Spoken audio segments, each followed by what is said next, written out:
What are you talking? Yeah. I didn't even know what to say. My thought was, and people are like, why didn't you push back more?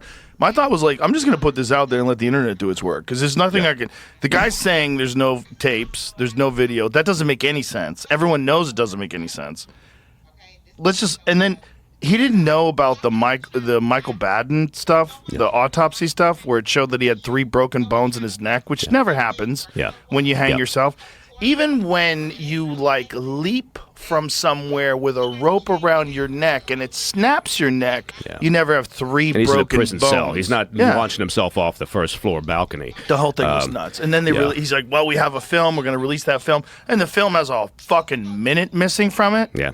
Like, do you think we're babies? Like, what is this? Also, you got people, including Dan Bongino, right, making bank for a couple of years talking about how awful it is, and we got to get this shit, and this is a huge conspiracy, and then you release a 2-page memo that says, there's nothing to see here. Yeah, because you're walking by your bedroom window and you see a little laser, red laser moving across your chest. But it really is. It's so look. You know me, I'm not a conspiracy guy by nature. Are today. But I am today. Today, I'm fully on board with this shit. Everybody's in today. Yeah, no, but they're actually doing right as we speak, and I find this fascinating.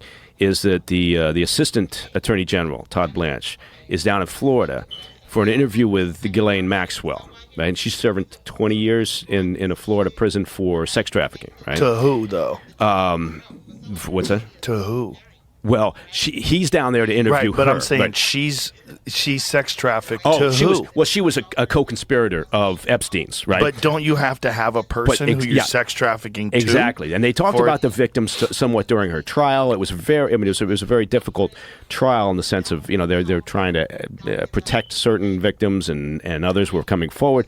But, my surprise was nobody from DOJ has ever, according to her legal team, nobody has ever interviewed her from DOJ, right? So, Department of Justice. So this is the first time the Department of Justice, you're telling me, and meanwhile, up on Capitol Hill, you got Democrats like Adam Schiff and others going, we have got to release these fucking files. They had 4 years under the previous administration, right? Yeah. Look, everybody's fucked in this situation, but they had all that time to do whatever they wanted to do. And nobody, up until this point, apparently, has talked to her. Now, some folks on the legal side are saying, well, look, if she had anything interesting to say, she would have said it during the course of her trial, right, to save herself or to cut a deal. No. But now I don't think so. They'll kill her. Yeah, well. The smartest thing for her to do is to keep her fucking mouth shut, which is what she did. Right. They put her in a cushy prison where she could do yoga. Yeah, yoga in prison. That doesn't sound good. Here's one of my favorite ones. I'm gonna send you this, Jamie, because somebody tweeted this, and it's just so perfect. And it just shows you how crazy this whole thing has been, like, from the very beginning. This is someone tweeted this from The Atlantic, and this is what's funny about this.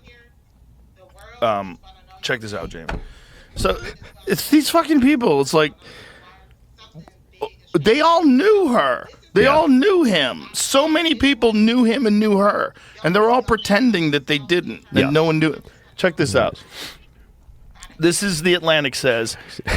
Go up, Baker, so we can see it. So we can see the quote.